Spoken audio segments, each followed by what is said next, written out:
Good morning, everyone. Currently, I think I'm going to stick with the title of Whatever It Takes on this particular message. Maybe it'll change, but right now, it's Whatever It Takes. Because last night, I got an email that I thought was kind of interesting because don't always, focus on what's going on in the world and, in this country, other countries, or whatever. I mean, I hear things here and there and pay attention to it a little bit from time to time, but it just changes constantly, and there's just this never ending news cycle of being inundated with information. It's like, how can you even keep up with it? I can't even remember what we're supposed to be worried about because I'm not worried. So, but then I get reminded through emails or messages or text or videos that pop up or whatever else. I'm like, oh yeah, that's right. That's what everybody's worried about. That's what everybody's scared about. That's what they're concerned about. It's not like I'm, completely, you know, what is it, not concerned, for lack of a better term, but I'm just not. Not like other people are. Not like Nate from Canadian Prepper is. I'll get into that in a minute. Poor Nate. Or other people that are just freaking out and losing their minds over everything that's going on, right? I'm not trying to laugh at them per se because I understand why they are the way they are and why they think the way they think. And I mean, you know, sympathize with that to a certain extent because I understand at times in my life, you know, before I got to be the age that I am now, and then the situation that I am in now, and the times that we live in now, I was similar, you know. So I'm not being judgmental in any way, and I'm not trying to laugh at them. It's just, when people put themselves out there on their videos and they want to, inform everyone of what's going on, and they get really animated and anxious and just like, why aren't you people getting this? Why aren't you scared? Why aren't you worried? And I'll get into that in a minute. But going back to the email I got last night, I hadn't even thought about this, and it's just like ding, like a light bulb goes off in your head. And then I looked at it from a biblical perspective as well. And the email is basically that supposedly there are enough votes now to release the Epstein files. I guess the people that needed to sign whatever they need to sign, I can't remember what it's called now, or whatever the agreement was, to come together to release the Epstein files, whether it was on the right, the left, whatever, Democrat, Republican, whatever, all the same to me, birds of the same feather kind of thing. But regardless, is the people that needed to sign whatever it is they needed to sign, they have the votes to release the files. The problem is Congress isn't convening. The problem is we have a government shutdown still. Ding! This is how I responded to the man that sent me this. I said, I wonder if this is the reason for the shutdown. And they responded and said, yep. And then it got me thinking.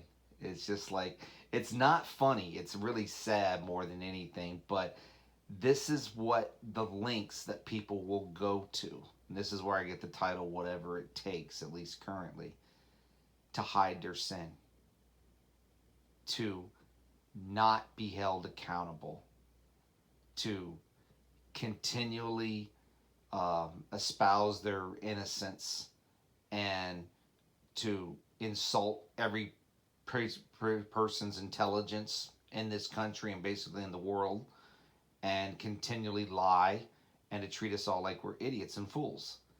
This is the links people will go to hide their sin. And then it reminded me of David. in the Bible, where he was willing to go whatever length he needed to go to hide his sin. When he knew he was caught, when he knew he was busted, he even sent an innocent man to his death, to the front lines.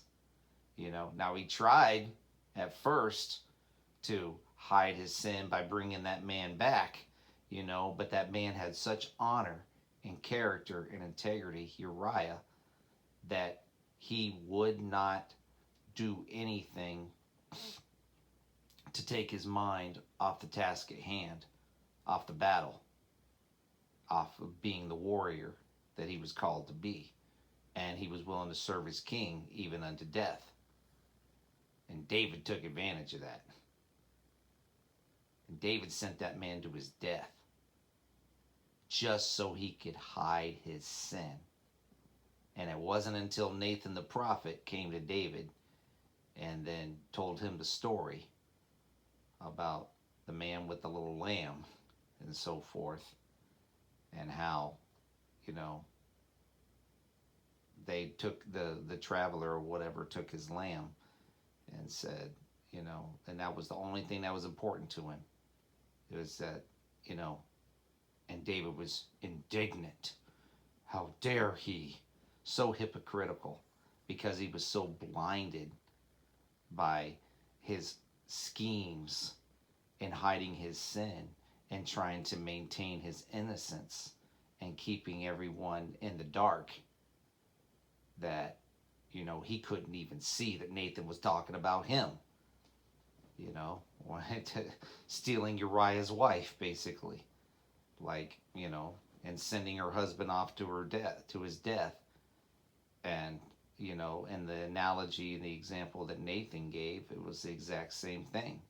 You steal something from someone that is so important to them. It's like the only thing they cared about.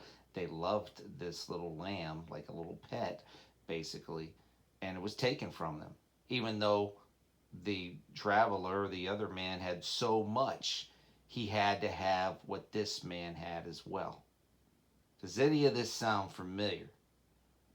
A president, a leader, a dictator, a world whatever, whatever the world would look up to as some kind of very wealthy, affluent person that has the whole world, yet losing their own soul. But it's never enough. Like Scarface, I want the whole world and everything in it. It's never enough. Never enough. Because they got to have more, right? So the problem with the dumpster here, though, is he doesn't have a man or woman of character, honor, integrity, not anyone in his cabinet, not anyone on YouTube that be willing to stand up to him, that he'd be willing to listen to anyway, not anyone in a pulpit, not anyone in a so-called church, not anyone that he would give the time of day to if they weren't a yes man or a yes woman, to go to him like Nathan the prophet did, a real watchman, servant, prophet of the Lord, whatever, that would call him out on his sin. That's the problem. So what are they going to do? They're just going to continue to bury it, continue to hide it, continue to insult everyone's intelligence. The victims never get justice. The people that were victimized as children, whether male or female, they never see justice. And they shut the whole government down just to hide the sin. People say, oh, that's not what's happening. Really? You sure about that? Look in the Bible. What was David willing to do to hide his sin as king of Israel? He had the whole world and everything in it. Everything that God was willing to give him. But it wasn't enough. Does any of this sound familiar? Like I said, look at the people in the world. Those that are so wealthy, so affluent, have everything, but it's never enough. They still want this. They still want that. They still want him. They still want her. They still want whatever it is they want. And if they have the power and the influence, they can take it. They don't have to ask. They can take it. And since there's no man or woman willing to stand in the gap, or if they are willing to, the dumpster would never give them a time of day, because he surrounds himself with nothing but yes men and yes women, and even the so-called spiritual advisors and those out there with the platforms. All they do is defend the man. Even if they claim to be Christians and love Jesus, and they serve the Lord and they give salvation messages or whatever, somewhere, because I've heard them enough, somewhere in there they will wind up somehow coming up with a way to defend this man, to defend this administration regime, to defend everything that they're doing, to say he's trying to clean up the mess, he's trying to fix this, he's trying to fix that, he's trying to help this, he's trying to help that. Somehow, even in the middle of their salvation message, they will figure out a way to defend this dumpster fire regime and the dumpster himself. You can argue with me, you can say I'm hateful or whatever else, or I don't get it. I'm just saying I see a correlation here. And that's why I say whatever it takes. That's how people with power and narcissists behave. Whatever it takes. They will do whatever it takes. And see, getting back to poor Nate here, and a personal thing that happened with me yesterday. It's not a big deal, but just something that I can kind of put all the pieces together with. As I was listening to Nate, the Canadian prepper here, and I actually left him a comment because Nate is freaking out. And these other people with these channels, whether they're pro MAGA or whether they're, just concerned about nuclear war and the impending attacks or impending doom or whatever they think is going to happen in this nation against this nation, and this kingdom against this kingdom, and this leader against this leader, and we're all caught in the middle here. They're freaking out. And they're dropping F-bombs here and there and everywhere else, and that's the only adjective they know or only way they know how to describe things, and it's just like, just losing their minds. Just losing their minds over everything that's going on. And I understand that because they don't have Jesus. Or if they claim that they have Jesus, they don't really have Jesus. Nate doesn't have Jesus at all. He's proud to be an agnostic.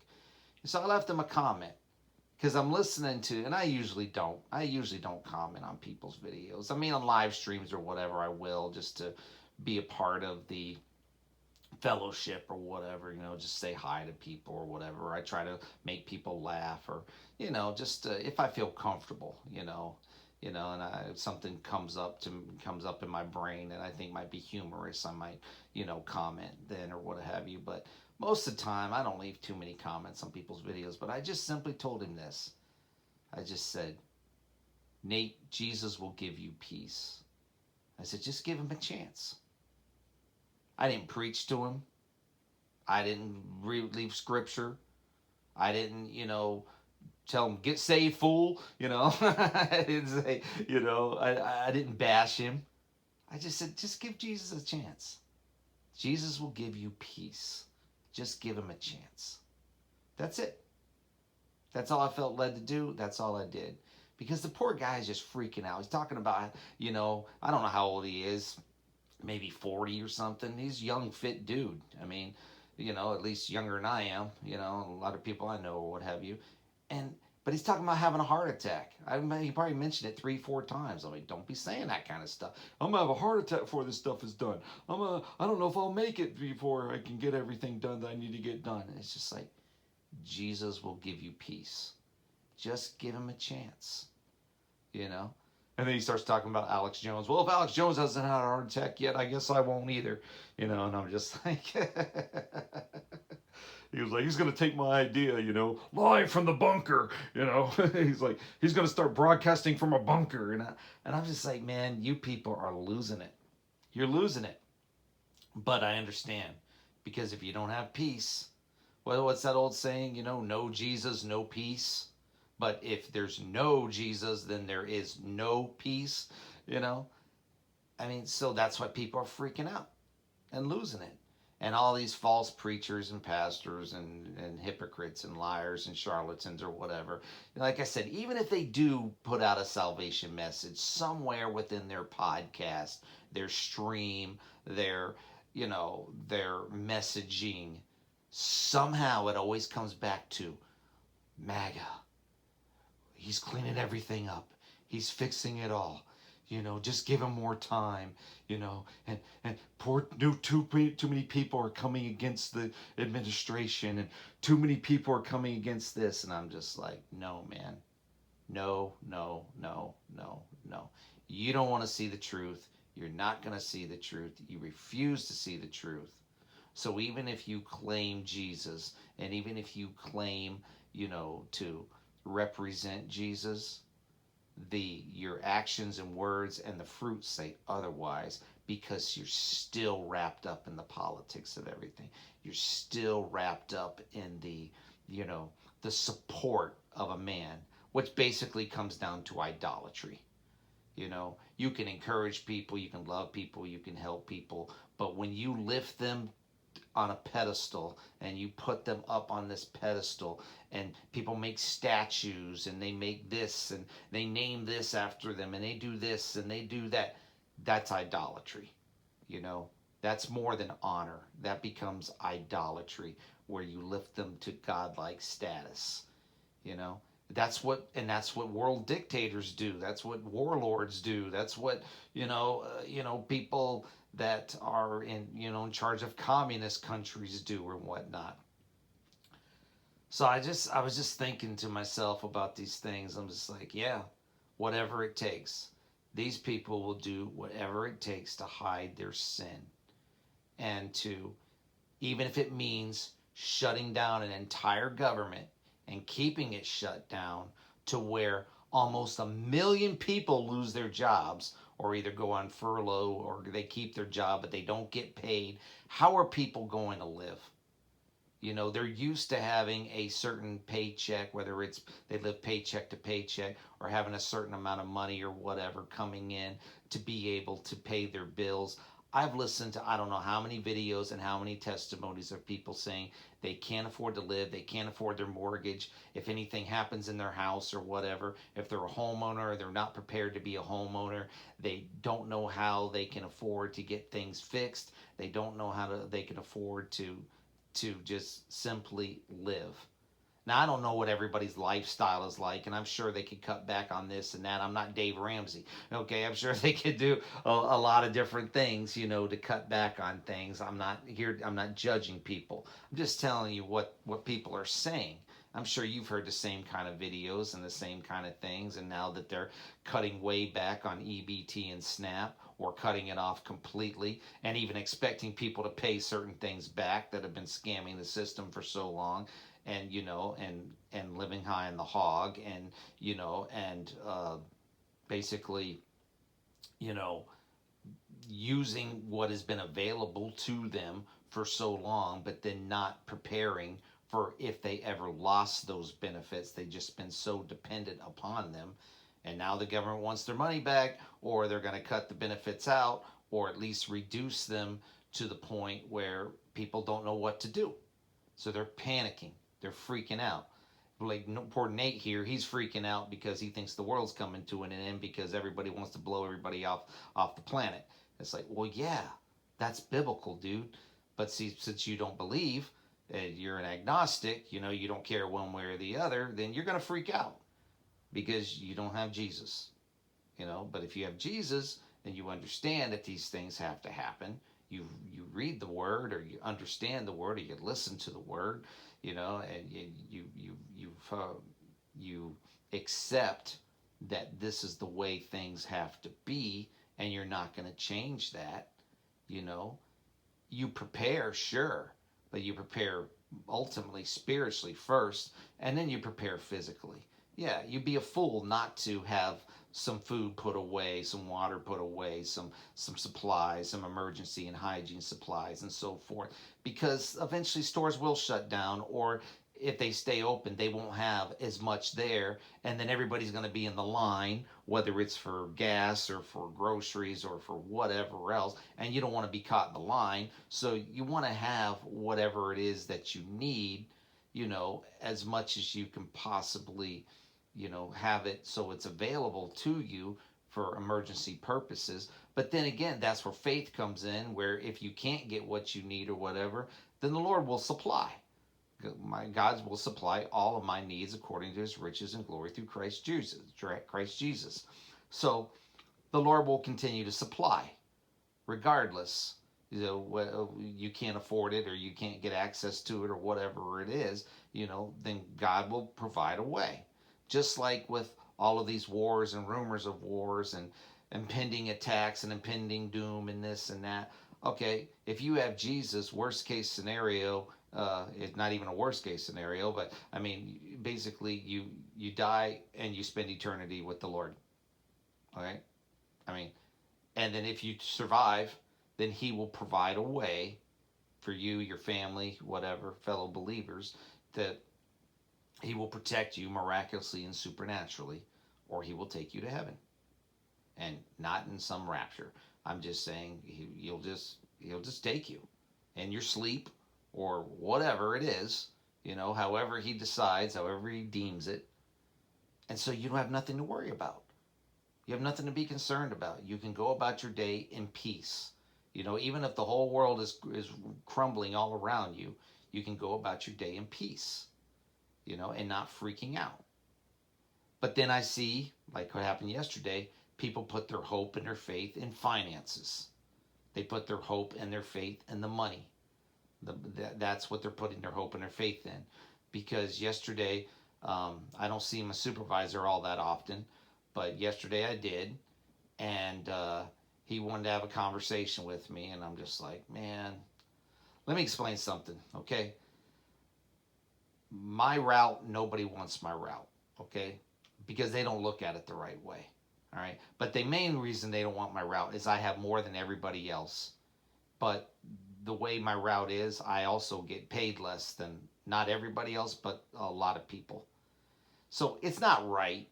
It really isn't to have so much more than everybody else, and to not get paid as much. But at the same time, I'm not going to whine or cry about it because I also get to see my friend on a weekly basis or whenever he's available on my route, and we can have dinner together and stuff, which is a really cool advantage, And I like the scenery of my route, and I'm not always like on the interstate. I could take some back roads, and it's just on beautiful days I get to see beautiful sunsets. I get to see, just a lot of nice nature. Most of the time the cops don't harass me or anything, state troopers or whatever, because I'm on the road a lot. But, sometimes I'm the only one on the road, which is really nice too. I mean, so I'm not stuck in a lot of traffic usually, and I can get going to where I need to get going. The disadvantage is I do have a ton of stuff that other people don't have that I have to deliver. Okay? I mean, and they make fun of it, tongue in cheek. It's like, man, I'm glad I don't have your route. Or when I'm off, somebody has my route, they'll come up to me and they'll say, man, your route sucks. And I'm like, you're looking at it the wrong way. It's because you're not looking at it the right way. Okay? But if you don't like the back roads, if you don't like the nature, if you don't like, being able to just cruise along by yourself on the road, then you won't like it. But I don't like being stuck in traffic, and I don't like having cars all around me all the time, and that stresses me out, where I've got to like change lane here, there, whatever else. I don't like that. But if they think that gets them done faster, and they don't have as much stuff, and they can get paid more, I understand why they like their route, But I read a lot of stuff that they have a lot of issues and problems on their routes that I don't on mine. So, I mean, it's a trade-off. It's a trade-off. But, but I also have issues on my route where I get blamed for a lot of stuff that I don't do. That's why one of the guys, he calls me the fall guy, because I do. I get blamed for everything, And that's not like a pity party. It's just a fact. It's just like even when I'm off, I get blamed for stuff I didn't do. Like, what the heck, man? I wasn't even there. How did I do this when I wasn't even there? You know, so, I'm sure other people have been in those situations before in your life, your job, or whatever. It's just like, how is it that I did this when I wasn't there? Yeah, but anyway, you get blamed for stuff you didn't do, falsely accused or whatever. I'm like, okay, it just comes with the territory. So I don't always like seeing or talking to supervisors, because they're a pain in my butt. Just being honest, it's just like, ah. But then when things are going smoothly and it's cool and nobody has to deal with a lot of, administrative garbage or anything, and it seems like everything's okay, then all is forgiven and everything's fine because nobody's had to deal with anything that they don't want to have to deal with. Even though you're a supervisor or a manager or you're in a leadership position, you signed up for that, okay? If you don't want to deal with that stuff, then don't be a supervisor or manager or be put in a leadership position because you signed up for it, So it's just like you signed up for the headaches. That's just part of it. And I know what I'm talking about because I've been in those positions plenty of times in my life. So why do you think I don't do them now? It's a pain in the butt, right? It's not worth it to me. I'd rather have my peace as much as possible. But anyway, the dude starts talking to me, and I was like, oh man, good grief. So I'm trying to get done what I need to get done, but he's in a good mood and he wants to talk with me or whatever. Somehow, I don't remember, it wasn't just me, it's somebody else. Somehow the conversation of winning the lottery came around, and I was like, man, we'll have to listen to stupid stuff. So anyway, he's like, yeah, if I won the lottery, you wouldn't see me anymore. I'm like, well, duh. And it's just like, yeah, where's he at? Oh, it's like, well, check the local bars and all the rest of this stuff. I mean, he's spoken like a true Babylonian, right? And I'm just like, oh, man. I try, okay? I try. I keep my mouth shut as much as possible. I try to let my actions speak louder than my words. I try, but most of the time, I just shut up. I just keep my mouth closed because I mean honestly, let's be real here. What fellowship does light have with darkness anyway, right? So, I mean, I'm not going to engage in these stupid conversations most of the time, right? But then it comes and then it's just like, wants to talk to me directly. So, and it's just like, well, yeah, I wouldn't be here either if somebody dropped like tons of money in my lap. I don't think I'd be working anymore either. But I didn't tell them what I really would be doing. I'd be working in the full time service of the Lord. That's what I'd be doing. My wife and I, my kids, if they wanted to as well. I mean, there's a lot of things I do. I go and I would help people that I know would need help. I would assist people financially that I know needed assistance financially. I would be I would be in full time service. I'd be helping veterans. I'd be doing a lot of cool stuff. I would be. I mean, I got a lot of plans, a lot of ideas swimming around in my head of some really cool. I mean, I'd be there for disaster relief and assistance.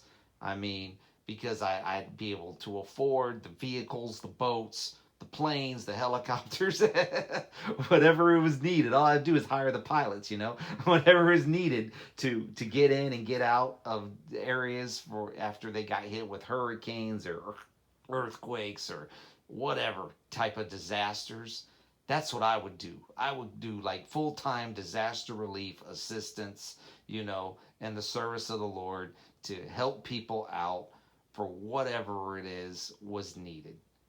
I wouldn't be wasting money on stupidity, I mean, sure, it'd be nice to be able to travel and go places and see things and so forth and all, but that would not be the purpose. That would not be the meaning, of being entrusted with a lot of finances. But yeah, what are they talking about? Well, if I won the lottery, I wouldn't be here anymore, and you'd have to be looking at the local bars for me and try to find me, and I'd disappear, and I'd be doing this and that. And it's just like, yeah, because you're a Babylonian.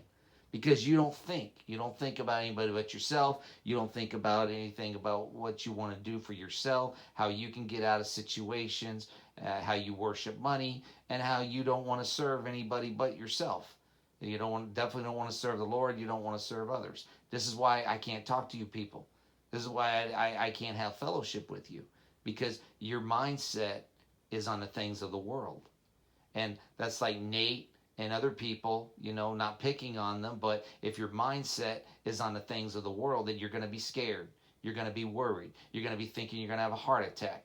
You're going to be, yes, warning people about all of these impending things regarding World War III and nuclear capabilities and Tomahawk missiles, and this nation hates this nation and wants to attack this nation, and, and embassies and this and that, and on and on and on and on it goes.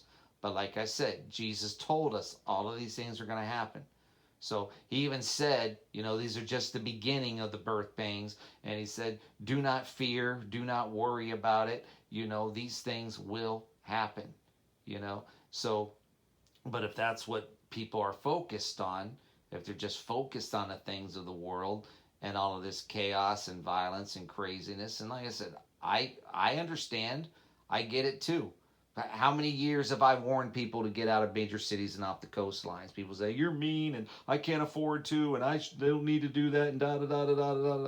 That's fine. That's between you and the Lord. But from a logical, geographical aspect, I'm sure that people that live in a major, large city now are probably regretting that, especially if they had the opportunity to leave but chose not to. If they didn't have the opportunity, I get it. The Lord will protect you. He'll provide for you. You can't leave. You can't get out. But at the same time, you're still going to be there with all the ICE garbage and all the protests and all the riots. And it's going to go everywhere eventually.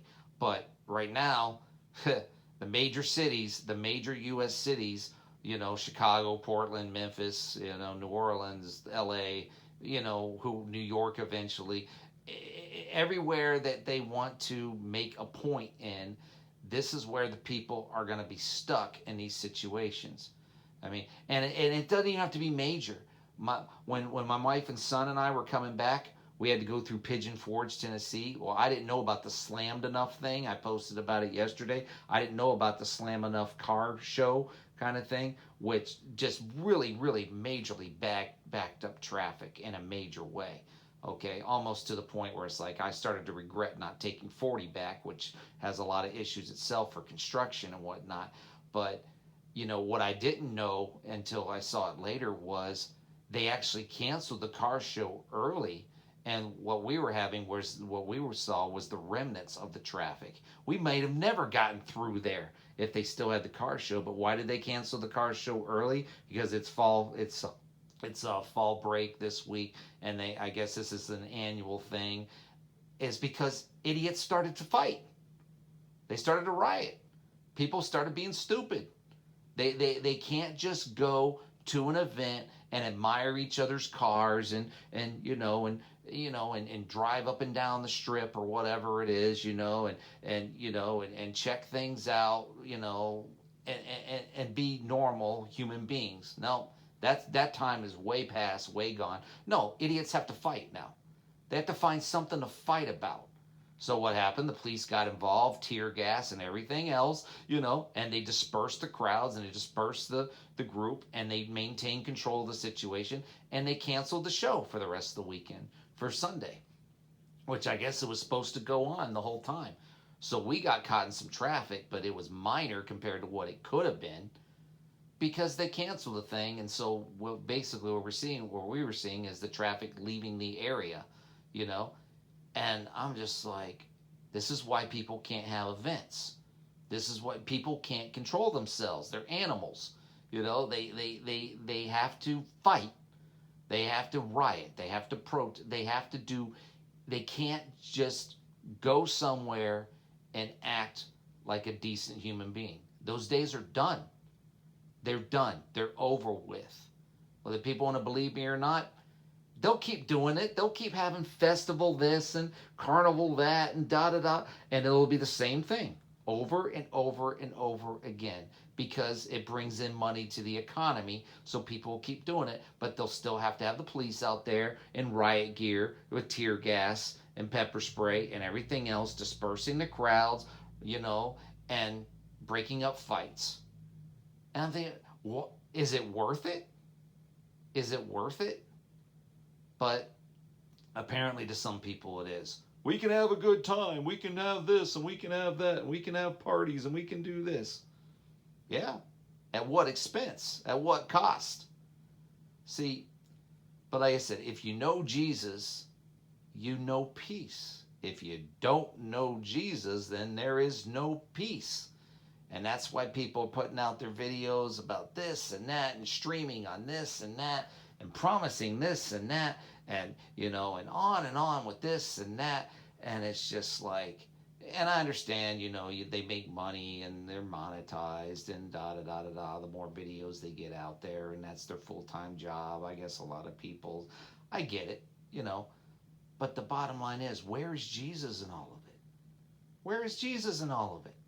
Even with the so-called pastors, the mega preachers, where is Jesus in all of this? See, we've been so deceived, so bamboozled, so hoodwinked, so duped.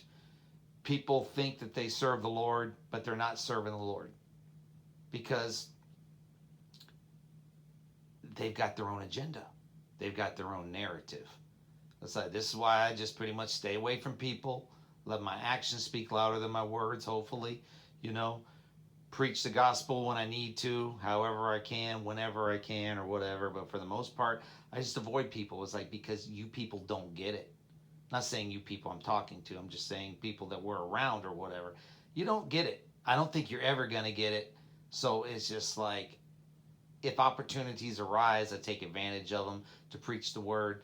But if they don't arise, they don't arise. I pray for those opportunities, like I mentioned before, but if they don't arise, they don't arise. But anyway, I think that's about it, But really what it boils down to is, whatever it takes. Whatever it takes for people to stay in power. Whatever it takes for them to hide their sin. Whatever it takes for them to be able to do whatever they want to do. Whatever it takes. Don't care who it hurts. Just protect myself, my reputation, my control, my power, my leadership. Me. Whatever it takes to deceive people, to keep them under my thumb, talking from a leader perspective here, or a so-called leader perspective. Whatever it takes to make sure that I stay in charge. Whatever it takes. And what these fools don't realize is that control is an illusion. And then I'll end it like this. That one day, all of us stand before the Lord. And the Lord is not going to care that you were a president, a dictator, a warlord, a world leader, a whatever, a CEO, a this, a that, blah, blah, blah, blah, blah, a pastor, a whatever. He's not going to be impressed with your title, whatever our title was on earth. Okay? He's going to want to know one thing and one thing only. Do you know me? Because if he's like, I don't know you, depart from me. It's like, I don't know who you are, depart from me. Or he's going to say, well done, good and faithful servant. Enter into my presence. In so many words. That's what he's going to say. So, all he wants to know, all he's going to care about, not know, but all he's going to care about is, does he know you? Does he know me? That's going to be the ultimate litmus test, for lack of a better term, It's just like, do I know you? Because if I don't know you, depart from me. But if I know you, then welcome. Welcome. Come into my presence. And at that point, titles and names and money and whatever else people put their faith and hope in and worship and adore and admire, none of that's going to matter. We'll all stand before him one day. And that's how I think about it. That's how I think about it. So it's like, so why am I going to admire these people? There's nothing to admire here. There's nothing to respect here. These people are just, we are all dust. Okay? We're all dust. So, I mean, it just cracks me up, how they put people on pedestals. And I just think to myself, you're such a fool. You are such a fool. You put this person up on a pedestal, you know, and, and, you know, and you think you're going to change biblical prophecy. You think you're going to be able to change what God has already ordained from the beginning. You think you're going to be able to fix this, delay this, improvise this or whatever else. And I'm sure God just sits up there and laughs and shakes his head like, you fools. It's like, don't you see? Don't you see that it's all been ordained from the beginning? You know, I, you know, so no Jesus, no peace. No Jesus, then no peace. So I'll leave you with that. So, I mean, hope y'all have a good and blessed day, but, you know, I'm not laughing at all these people freaking out. I know it seems like I am, but I feel bad more than anything. But like I said, I left Nate a message. I just left him a simple comment. Just give Jesus a chance. He'll give you peace. Just give him a chance, you know? And then, what do you got to lose, dude?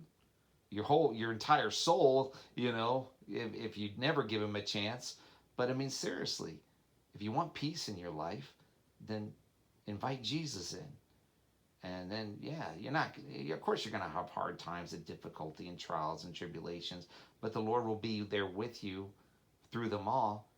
And, you know, and you won't be freaking out and lose your mind and start hyperventilating and passing out and thinking you're gonna have a heart attack and palpitations and all this stuff. People starting to have panic attacks. I've heard it all. People because people, they don't mind putting themselves out there in these videos. They don't mind it. They don't mind it. It's like, I'm gonna have a panic attack. I'm gonna have a heart attack. My heart's gonna explode in my chest. My brain's gonna explode. It's just like, oh man, it's just like, why do you do this to yourself? I mean, it's just like, and but people, because of social media, everybody can have their 15 minutes of fame, and they're just gonna say whatever it is they want to say, and just uh, freak out for the whole world to see. And it's like, that's not what God wants. He wants us to have peace. So again, no Jesus, no peace. No Jesus, no peace. All right, y'all have a blessed day. Take care. Bye bye.